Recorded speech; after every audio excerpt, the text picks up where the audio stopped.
কি অবস্থা সবার? চলো এই প্রবলেমটা সলিউশনটা করি আমরা। এখানে যেটা বলতেছে যে Rahat has build up A mini library in his house. He has 5 shelf, one for Bangla novel, one for English novel, one for math and science, one for current affairs, and one for comics. What is the minimum number of books Rahat must have if he has at least 150 books of the same category? আচ্ছা, এখানে যেটা বলতেছে সিনারিওটা এরকম যে রাহাত কয়েকটা ক্যাটাগরিতে ভাগ করে কয়েকটা সেলফ বানাইছে, যেখানে সে বাংলা নভেল, ইংলিশ নভেল এরকম কয়েকটা ক্যাটাগরির বুক রাখতেছে। এখন কথা হলো তার কাছে মিনিমাম কতগুলা বই থাকলে আমরা বলতে পারবো যে অ্যাটলিস্ট 150টা বই সেম ক্যাটাগরির মধ্যে আছে। এটা হলো সিনারিও। আচ্ছা, সো এটা দেখে যেটা বুঝতেছি যে এটা হলো পিজিয়ান হোল রুল প্রিন্সিপালের মধ্যে পড়তেছে। এখন কথা হলো আমরা কি এটাতে পিজিয়ান হোল প্রিন্সিপাল ব্যবহার করতে পারবো কিনা সেটা বলে দিবে এই জায়গাটা, যে সেম যে কিওয়ার্ড এটার পরের জায়গাটা আমাকে বলে দিবে যে এটা পিজিয়ান হোল প্রিন্সিপাল আমরা ইউজ করতে পারবো কিনা। আচ্ছা, এখানে যেহেতু বলতেছে সেম ক্যাটাগরি, অর্থাৎ কোনো কিছু স্পেসিফিকলি বলা নাই যে আমাকে সেম নোবেলের বাংলা নোবেলের লাগবে বা ইংলিশ নোবেলের লাগবে, জাস্ট বলতে সেম ক্যাটাগরি। তার মানে এখানে আমরা পিজিয়ান হোল প্রিন্সিপাল ইউজ করতে পারবো। আচ্ছা, পিজিয়ন হোল রুল ব্যবহার করতে পারার পরে আমরা যে জিনিসটা চেক করব সেটা হলো দুইটা কিওয়ার্ড, একটা হলো অ্যাটলিস্ট আর এটা হলো সেম। আচ্ছা, অ্যাটলিস্টটা কি করবে? অ্যাটলিস্টটা আমার সিলিং অফ এন বাই কে এর মানটাকে ইন্ডিকেট করবে, আর সেম কিওয়ার্ডটা আমার কে এর মানটাকে ইন্ডিকেট করবে। আচ্ছা, এইখানে আমার এন বাই কে এর মানটা আমার দেওয়া আছে, তাই না? অ্যাটলিস্ট কতগুলা? 150টা। আচ্ছা, আবার আমি যদি বলি কে এর মানটাও দেওয়া আছে, কে এর মান কি বলছে? ক্যাটাগরি। তো এখানে ক্যাটাগরি কয়টা ভাই? এই যে দেখো 5টা সেলফে আমি 5টা ক্যাটাগরি ভাগ করে রাখছে। তাহলে কে এর মানটা কত? কে এর মানটা হলো 5। আচ্ছা, এখন আমি যদি বলি, এখন আমি জাস্ট এখান থেকে বের করতে হবে কিসের মান? এন এর মান। আমার মিনিমাম কতগুলো আমার বই লাগবে যে আমি বলতে পারবো যে 150টা বই একটা ক্যাটাগরিতে আছে। আচ্ছা, তাহলে আমি জাস্ট চলো জিনিসটা ইমপ্লিমেন্ট করি। জিনিসটাকে এরকম মনে করো কে এর মান কত আসতেছে? 5 আমি বসাই দিলাম। দেন ইজ ইকুয়াল টু 150। আচ্ছা, আমি যদি n বাই 5 এর মানটাকে x ধরি, তাহলে ceiling of x is equal two 150। আচ্ছা, ceiling of x is equal two 150 মানে কি? মানে এই যে x এর মানটা এটা অবশ্যই 149 এর থেকে বড় এবং 150 এর সমান বা 150 এর থেকে ছোট, তাই না?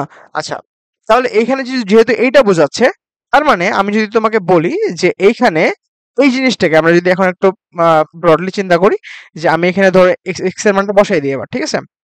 এক্স এর মানটা আমি কি নিছিলাম? এক্স এর মানটা নিছিলাম এন বাই 5। ওকে, বসাই দিলাম এন বাই 5 150। ওকে, এবার আমার কিসের মান লাগবে? এন এর মান লাগবে।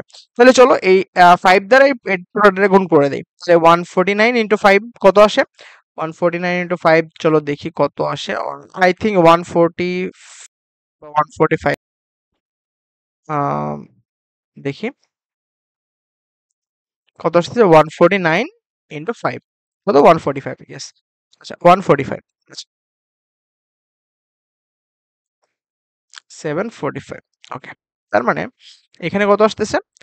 745, 745 greater than n greater than equal to 750।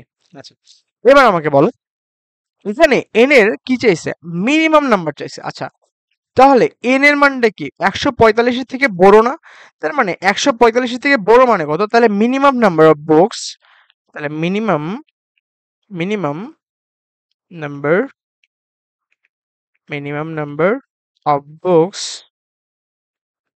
Must must have is equal two কতগুলো থাকবে? 745 প্লাস 1, অর্থাৎ 745 এর থেকে মানে এক বেশি, তাই না? মানে এন এর মানটা কত? 745। মানে 745 এর থেকে এন এর মানটা কত? বেশি, মানে বড়। মানে 745 এর পরের পূর্ণ সংখ্যা কত? 746, তাই না?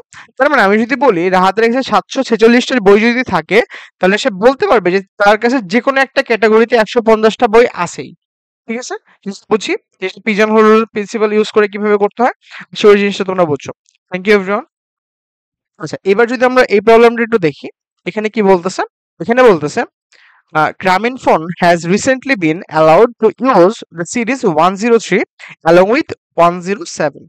সরি 017, 013 বদলে 01 মানে গ্রামীণ ফোন কি করছে রিসেন্টলি 013 নামক একটা সিরিজ খুলছে 017 এর পাশাপাশি in mobile in phone number it can provide। আচ্ছা, there are a total of 11 digit in its mobile number। আচ্ছা, মোবাইল নাম্বারে 11টা ডিজিট থাকবে, where each the remaining 8 digit অর্থাৎ 017 এবং 013 এর পরে 8টা ডিজিট থাকবে, যেগুলোর মধ্যে 0 থেকে 9 পর্যন্ত প্রত্যেকটা ডিজিটের জন্য অ্যালাউড।